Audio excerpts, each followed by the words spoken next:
I'd like to welcome our defending champion, Rory McIlroy, back to the media centre. Rory, you've had a fabulous round today. 65 to follow your 67 yesterday, and 9 birdies, 24 putts. It was sublime. Do you want to tell us how you feel about it?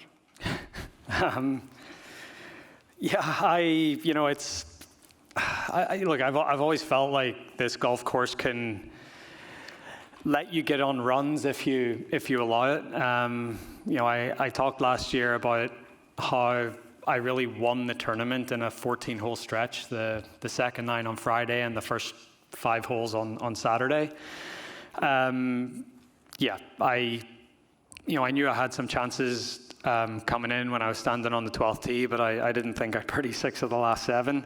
But it just shows, what you can do around here, even if you might hit it in the trees on 13, on 15, and on 17. And 17 was obviously a bonus with the chip in, but my wedge play today was really good.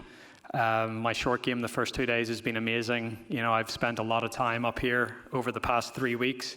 Even though I haven't played tournament golf, I feel like being up here a lot and playing, I've prepared as well for this Masters as any other that I've played. And, I think all that work around the greens over the last 3 weeks, has certainly paid off over the first 2 days.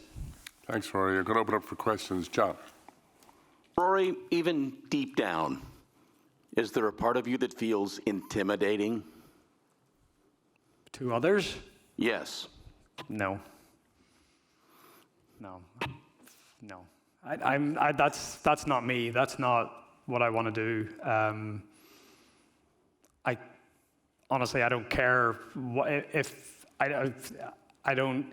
Golf is the most amazing game because it's you and your golf ball and the golf course, and that's it. You shouldn't be affected by anyone else.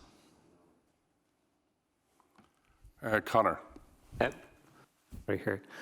Rory, could you just talk us through the chip on 17? You seemed to make your mind up pretty soon after you saw the ball, what was on and what you were going to do.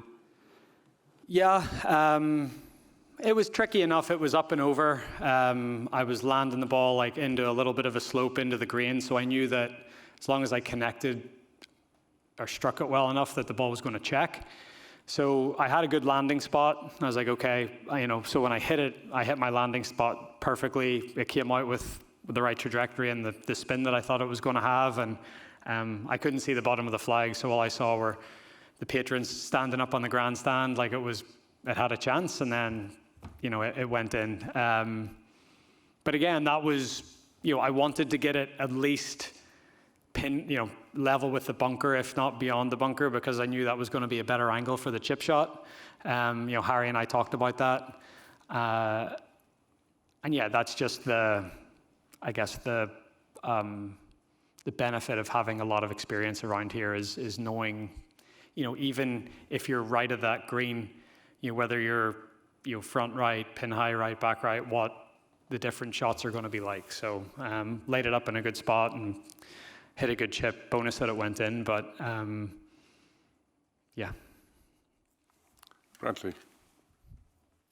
Rory, you played these first 2 days with Mason Howell, and you've spent years talking about how you wanted to play like a kid again. What do you think he saw and learned from you these 2 days? Yeah, hopefully he saw that you don't have to be perfect to shoot good scores. I think when I was 18 and I started to play tour events, I thought that pros just didn't make mistakes. And he saw plenty of mistakes out of me over the first 2 days. But again, I fell back on my short game and my wedge play. So hopefully he saw someone that wasn't perfect, but was very efficient with how he scored. And I think that's, to be successful at the professional level, that's a big part of it. Brody. Despite, all of these years of it being about you getting over that hump last year, you had been acquiring experience here for 17 years. I'm curious, when do you feel like there was a moment that you kind of realized, you do know how to play this course really well? I think I've known that for a while. Even going back to my first year here in 2009, I shot 30 on the back nine on Sunday. So I've always had the ability to go on these runs. But I think it was getting to the point where I would allow myself to play the course the way I knew that I could. So it was getting past myself. It was staying aggressive. Like my little mantra to myself today was keep swinging. Like keep swinging hard at it, even if you're not hitting fairways. Like just keep swinging. So over the years, this golf course has sometimes, my mindset hasn't been keep swinging. It's been guide it, tentative, and I think, the experience that I've accrued over the years, and then obviously with what happened last year, it makes it a bit easier out there to keep swinging. Jerry? Rory, you've played so many times on this course, and you have so many specific successes on specific holes. Do you ever allow yourself to think when you're on a hole, okay, I've done pretty well on 15 before, I'll be okay now? No, no, you just have to play with what's in front of you.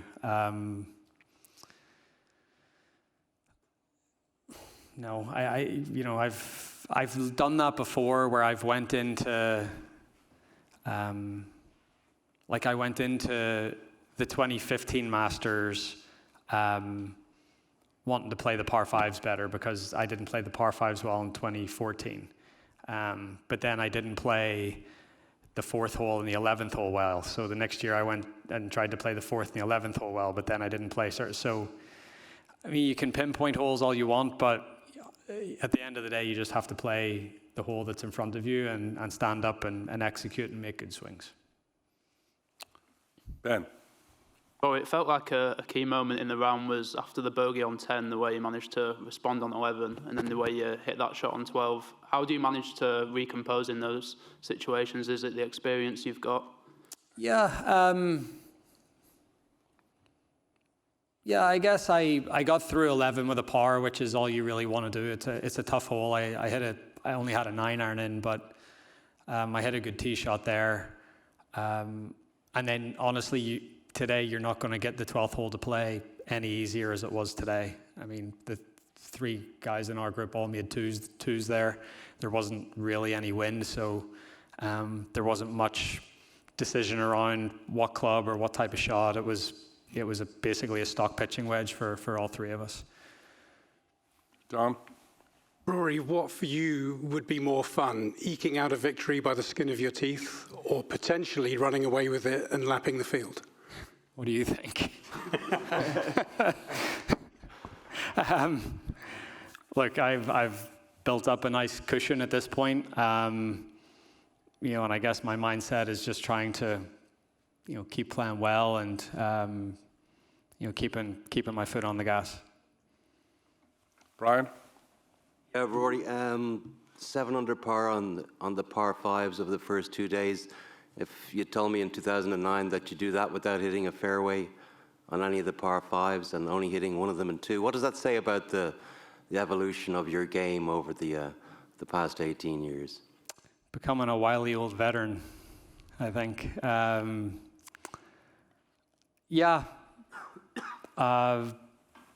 Again, I remember even go back to the final round in 2011, hitting it in that bunker off the tee at the second hole and not panicking, but, thinking, oh, this isn't good. I can't go for this in 2. How am I, I walk up there today and it's like, no, I led up to a good number and, I'll have a good chance to make a birdie. So,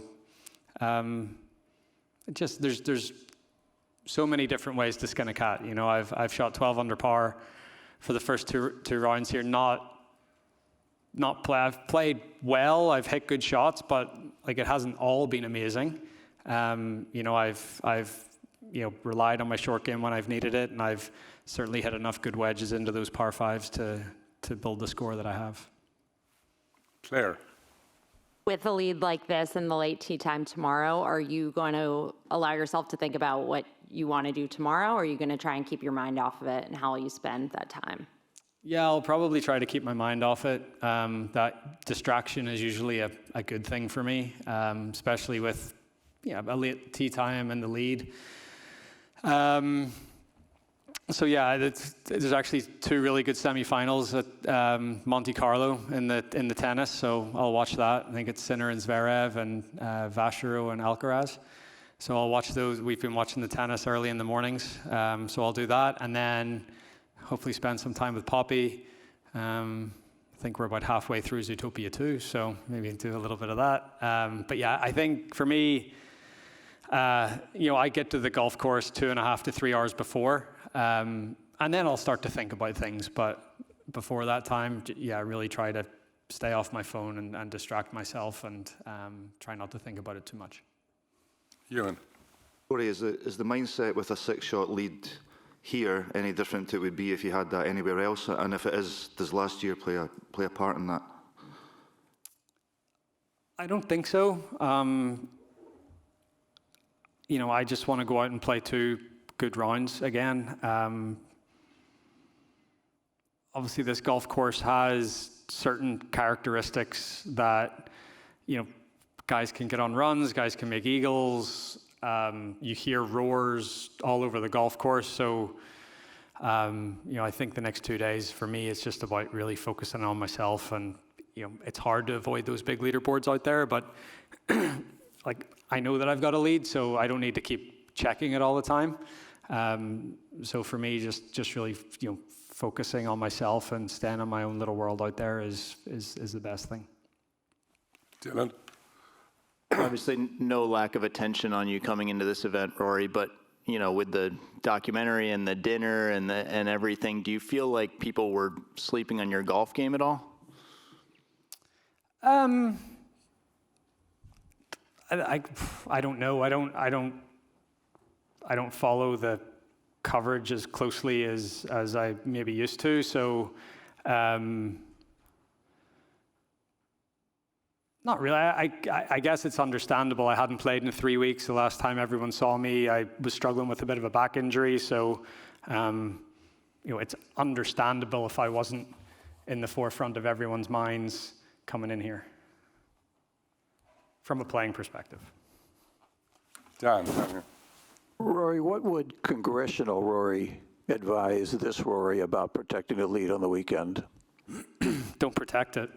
Go out and play freely, keep swinging. That was, a big part of the lesson from the 2011 Masters to the 2011 US Open was don't get protective. Go out there and keep playing. Keep trying to make birdies. Stay as trusting and as committed as possible. Carl? Rory, on Wednesday, you said that a double-digit score would be an amazing score. You didn't specify that would be Friday. So I'm just wondering how much things have exceeded your expectations so far. Yeah, I mean, when I got to 8 under par for the tournament early today after the 4th hole, I thought to myself, if I could finish 10 under, that would be an amazing, that would be a great 2 days. So to drop to 6 under and then finish at 12, it is. It's a,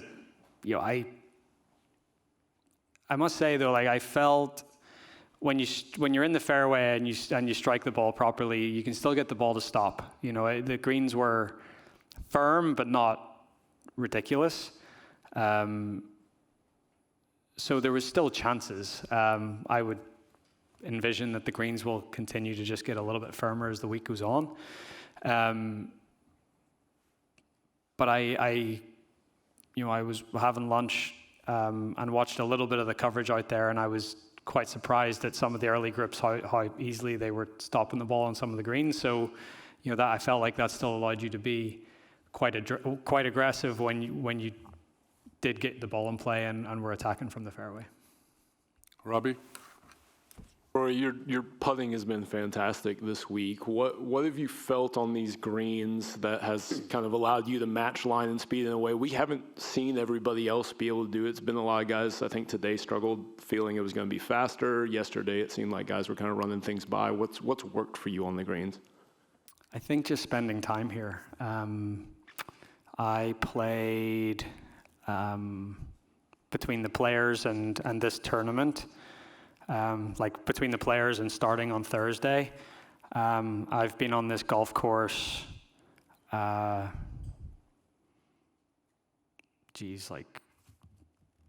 Monday, Tuesday last week, then Sunday, Monday, Tuesday, Wednesday. I was up here for a day the week before as well, played 27. So I've been on this golf course so much in the last 3 weeks that and that's been a combination of practice and chipping and putting around greens and then just playing one ball and shooting scores and ending up in weird places that you maybe never find yourself and just trying to figure it out. And so I think just spending so much time up here has been a big part of it. Oliver? Rory, there's obviously a real electricity in watching you when you're in this mood. I just wonder, what do these sequences feel like for you? You know, reeling off 6 birdies in 7 holes like that. We've obviously seen you win majors by 8 before, but I mean, are you just kind of zoning at that point? Are you that conscious of the outside world at all?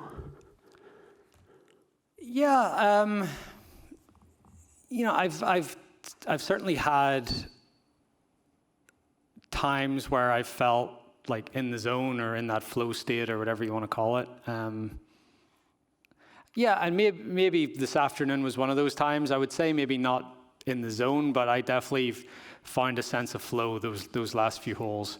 And yeah, it just, the only way I can describe it is everything that you see or any situation that you come across, you can find a positive in it. And you see birdies and you can see ways to make birdies. So hit it in the trees at 13, fine. I can make a birdie doing it this way. Hit it in the trees in 15, same thing. You know, and then you get your spots where you can attack like the 16th and feed it in there. And so, yeah, I think that's the best way I can describe it. You reel off some birdies and even when you find yourself out of position, you can still somehow see yourself make a birdie some way. Last 2 questions. Ronan. Rory, how important were those couple of weeks off from an energy perspective, knowing that you're coming here last Saturday and by Sunday you'll have been here for 9 days now, and people are so demanding of your time and there's so much that goes on being a defending champion. Just wondering if energy was a factor in your decision to not play? No, not really. I honestly just don't like the 3 tournaments leading up to this event. Yeah, I'd rather come up here. You know, I did a couple of days where I dropped Poppy to school, flew up here, played, landed back home, and had dinner with her, or had dinner with Eric and Poppy. Like I did a couple of day trips like that where I felt like that was a better use of my time than going to Houston or San Antonio. So wasn't really about conserving energy, but I felt, you know, the more time I could spend up here, the better. Last question, Joy. Rory, even before you had gone on that run of 6 birdies in 7 holes, Fred Couples, for the 2nd day in running, said, I don't see Rory losing this tournament ever. That was his comment. And then in the morning, you spoke about Jack talking about giving you the advice, don't make effing double bogeys. When legends talk like that about you, have that kind of belief in you, and they give that kind of an advice to you even after so many years, which makes you feel happier? What do you look forward to more? I think the advice, like the advice from Jack, or you know, like even last year, I talked about, Jack and Gary and Tom were up here after their ceremonial tee shots and they all picked me to win. It's like, it's very nice, but it's not helpful. So Freddie saying that is not helpful. But Jack telling me not to make double bogeys, that's helpful. So it's very nice either way. It's really nice that Jack feels a close relationship with me, that he wants to help in some way, and it's nice that Freddie believes in me so much. So, but yeah, it's I guess it's still all noise. Like, they're lovely words, and it's nice to hear these things, but it means nothing when you step on the first tee, because you just have to stand up and hit the shots and make the putts. Thank you very much, ladies and gentlemen. Thanks, Rory. Thank you.